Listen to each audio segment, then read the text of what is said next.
trên đồng bộ dương thời score là bị biện thà ấy tới đồng bọn tì xá sẽ cái công công miền sụp tụt vì cô ấy tăng bắt đầu là biện ní nhom bỏ prai để luôn anh tên về mình chỉ về cái sạp ấy để dựng bỏ về chỉ tụt tới thế là xa tha cái dòng lấy cái miền biện ok cái hào tha emerging market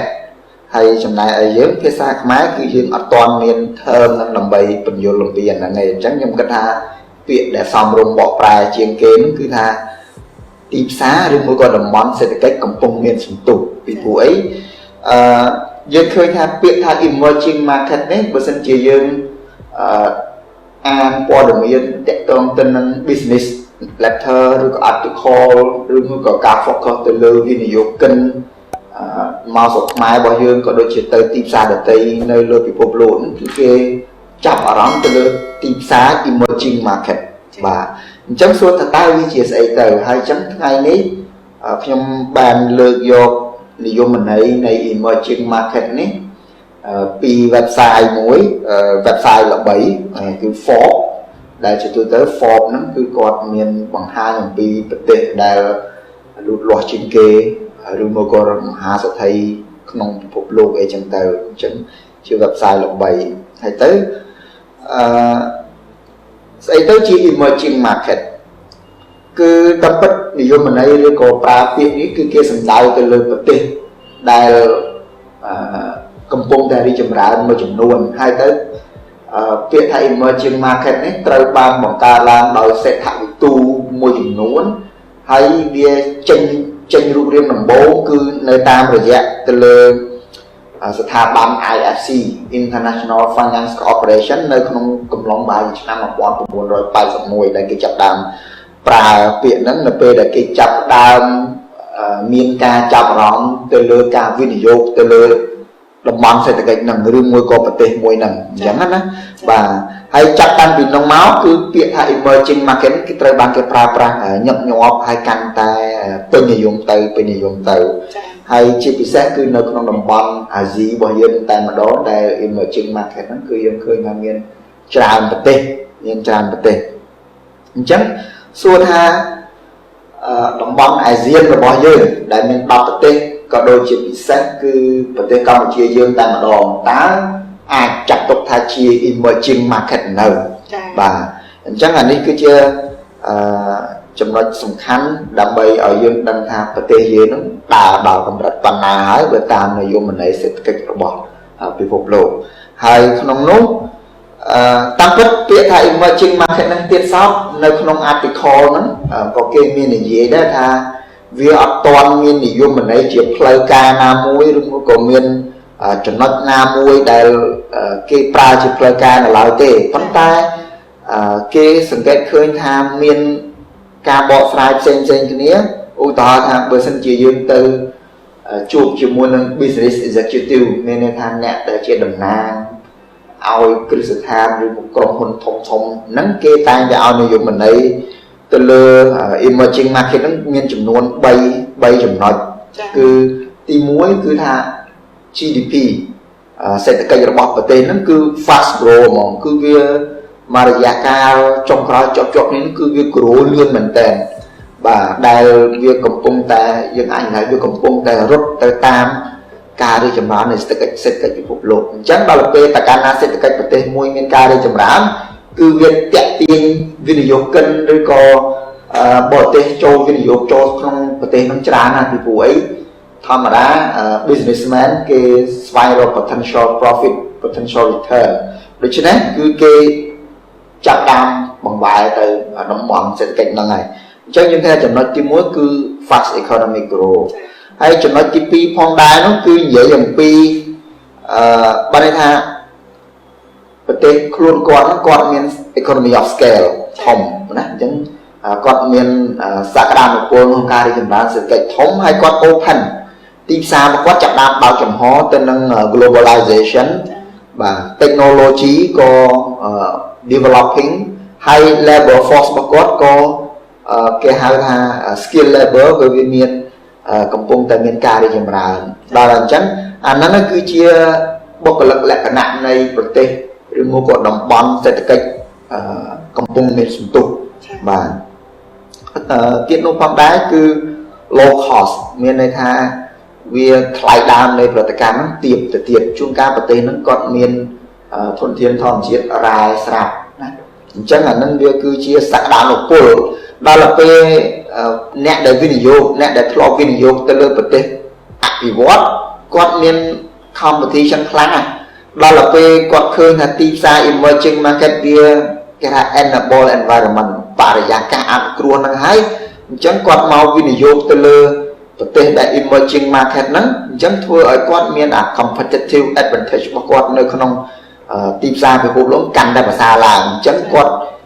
outstanding នៅក្នុង competitor របស់គាត់ដូច្នេះហើយ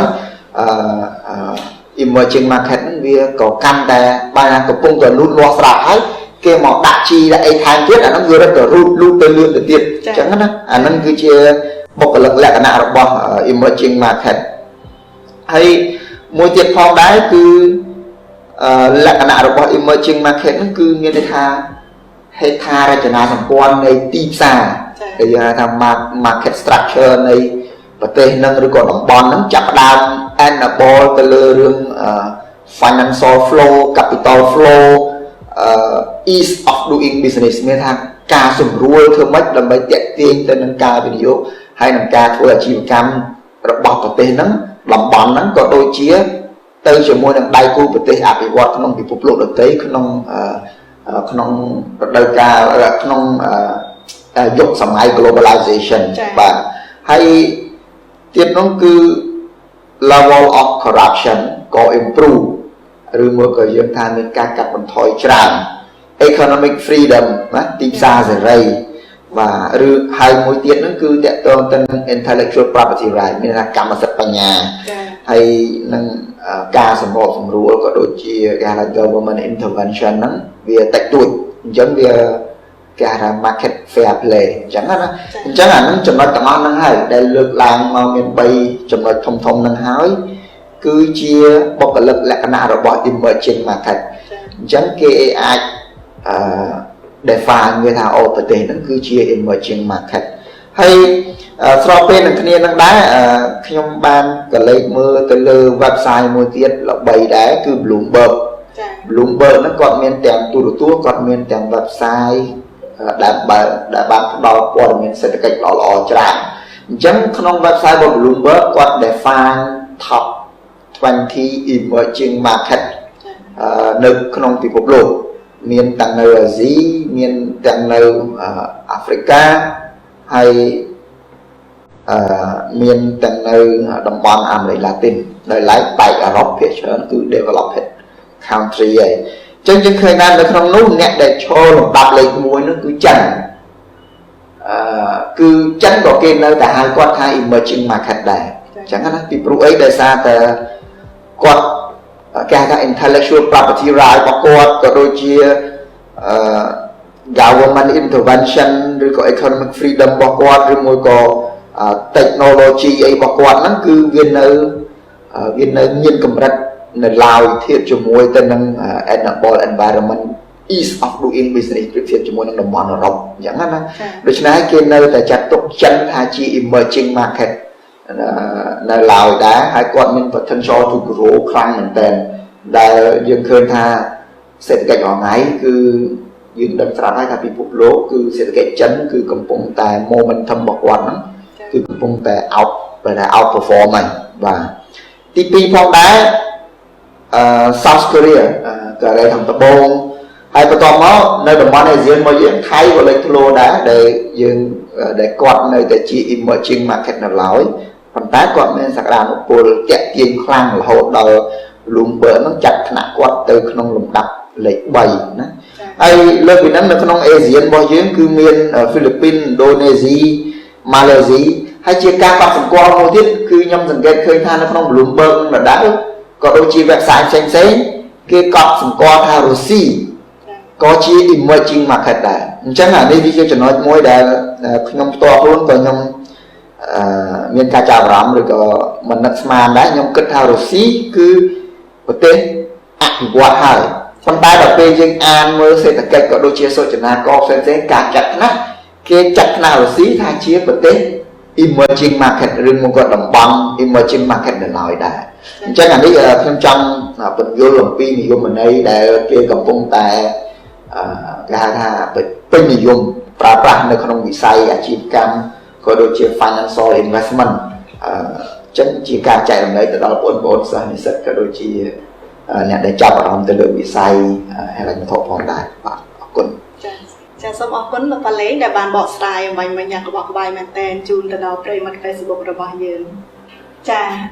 นี่ยมมีนสำนูปัญหาจีจงกลายได้แล้วแต่เติมแต่หนังตามีนจะไปสำคัญอะไรคลาดได้ยังการสมกอบานทาประเทศอย่างนู้นเชียติดซ่าหรือก่อดำบอลในกระปุงมีสันตุสมลูกจูบอกสไตล์มันไทยของบ้านจ้าบ้านสมอคุณแต่ตัวน้อยจุดนั้นนะเดี๋ยวช่วยยังก่อสมกอทาประเทศนู้นเชียติดซ่าหรือมัวก็เชียประเทศกำปงเมียนเศรษฐกิจกำปงเมียนสันตุจังดูขึ้นนิยายขังดาวจังถ้าเชียมาโครเชียรวมเกมีใบในสำคัญในเกวิเปียขังดาวแต่ในครั้งนู้นยังสู้ประจักษ์ต่อหรือถ้าตา GDP นั่งโกรธขนมของรัฐปันนาหรือมัวก็เลเบอร์นั่งใส่เกคลาหรือไอ้เกคลาจังกลายนี้ขึ้นจังประจักษ์ท่าขึ้นเรื่องอุตหอมมวยท่า black and white ซ้อให้มันขมายจังbây giờយើងដាក់វាមកផ្ទឹមនេះឬមួយក៏នៅក្នុង color ពណ៌ណាអញ្ចឹងពីខ្មៅទៅសហ្នឹងវាត្រូវឆ្លងកាត់តំបន់មួយគឺតំបន់ gray តំបន់ប្រផេះអញ្ចឹងពេលខ្លះ emerging market ហ្នឹងគឺកំពុងនៅក្នុងតំបន់ប្រផេះហ្នឹងហើយអញ្ចឹងវាពិបាកបែងចែកថាឲ្យយកសូចនាករណាមួយដែលជាក់ច្បាស់ឬក៏ common ទូទៅដើម្បីបែងចែកថា black and white អញ្ចឹងវាមានការលំបាកសូម្បីតែនៅក្នុងប្រតិបត្តិព័ត៌មានទាំងអស់ហ្នឹងឬមួយក៏ការវិភាគសេដ្ឋវិទូផ្សេងៗក៏គាត់មានការលំបាកនៅក្នុងការបែងចែកដែរប៉ុន្តែគាត់មាន criteria ផ្សេងៗហើយនឹងគាត់ប្រមូលព័ត៌មានអីផ្សេងៗទៅគាត់ common understanding គេឃើញថាអានេះអាចចាត់ទុកថាជា emerging market ប្រទេសនោះអាចចាត់ទុកជា emerging market ហើយនិយមន័យពីអ្នកប្រាជ្ញម្នាក់ economist ម្នាក់ទៅម្នាក់ឬមកក៏ពី individual company investor មួយគឺគាត់យល់ឃើញខុសៗគ្នាអញ្ចឹងណាប៉ុន្តែនៅពេលណាដែល emerging market ហ្នឹងคล้ายទៅជា developed country ឬមួយក៏ដែលយើងថា gray ហ្នឹងវា become white អញ្ចឹងយើងឃើញហើយ white and black គឺយើងឃើញ clearly តែម្ដងអញ្ចឹងបានន័យថា emerging market ហ្នឹងគឺវាគឺជាប្រទេសដែលនៅក្នុង transition period មានថាគាត់កំពុងតែផ្លាស់ប្រែខ្លួនឯងចេញមកពីdeveloping country មកជា emerging market បន្តមកទៀតគាត់នឹងឈានទៅដល់ developed country ហើយពីព្រោះឯនៅក្នុងហ្នឹងគេមានបែងចែកថា least developing country developing country emerging market ហើយទៅដល់ developed country ចឹងទៅអញ្ចឹងអានេះខ្ញុំចង់ឲ្យសានិសិទ្ធរបស់យើងគាត់កុំឲ្យថាស្អីទៅ emerging market ហើយទៅយើងព្យាយាម differentiate ហើយរកសូចនាករឲ្យវាតែពិតវាមានការវិភាគច្រើនផ្សេងពីនឹងទៀតតែយើងចង់ឲ្យថាយើងមិនបានគិតពីហ្នឹងអ្វីដែលយើងគួរតែគិតមែនតើនោះគឺថាតើក្នុងនាមយើងជាសិស្សជានិស្សិតដែលយើងត្រូវរៀបចំខ្លួនវិញឥឡូវយើងយក Cambodia យើងយកស្រុកខ្មែររបស់យើងដាក់ជាចំណុចគោលថានៅក្នុងបន្ទាត់ការអភិវឌ្ឍប្រទេសហ្នឹង least developing country developing country emerging market រហូតមកដល់ developed country អញ្ចឹង Cambodia stand where ហើយទៅយើងត្រូវមានដំណើរឆ្ពោះទៅមុខវែងឆ្ងាយទៀតអញ្ចឹងក្នុងនាមយើងគឺជាកោសិកាម្នាក់គឺជាគេហៅថាជនសកម្មនៅក្នុងសេដ្ឋកិច្ចប្រទេសហ្នឹងតើយើងត្រូវរៀបចំខ្លួនយ៉ាងម៉េចដើម្បី catch up នៅ human resource ដើម្បីខ្លាយទៅជា skill labor ណាដើម្បីឲ្យយើងហ្នឹងព្រោះតើតែយើងមានគុណតម្លៃបានយើង contribute ទៅសេដ្ឋកិច្ចរបស់យើងកុំឲ្យដល់ពេលយើងចេះអីមិនច្បាស់អាហ្នឹងវាមិនមែន contribute ទៅ economic development ទេវាយើងហ្នឹងខ្លាយទៅជាបន្ទុករបស់ economic development ទៅវិញអញ្ចឹងត្រឡប់មកវិញយើងត្រូវថាទីផ្សារទៅថ្ងៃមុខគឺមានតម្រូវការធំណាស់បាទធំណាស់ហើយច្រើនណាស់ដូច្នេះ dương trời tại riêng luôn dương ở bàn bà lộ che ấy của bạn này đó che ấy của bạn đó bằng tay che ở bằng có che ở bằng cài đó là bên chẳng cứ dương ai catch up tên năng opportunity để come này bị buổi thành trong một hai tha cái mùa địa dưới cứ nơi có đồng bằng muối để miên chấm nói trâu ta cùng ri miên sạc đang là phôi trâu cùng ri to tiếp nhân tầm nào bên ngay tiếp làm vậy bị vọt sẽ cái bao giờ chẳng dương tầm khánh dương cầm toàn đã bận tục từ cái này thằng nào dương thời đã bận tục mà lượt luôn dương ha dương thời che ấy che cho bạn họ nè làm vậy dương mình to đồng nào sẽ cái bao giờ to từ một tiếng và chân số một quân không lập cho mình này và số một quân được phá lấy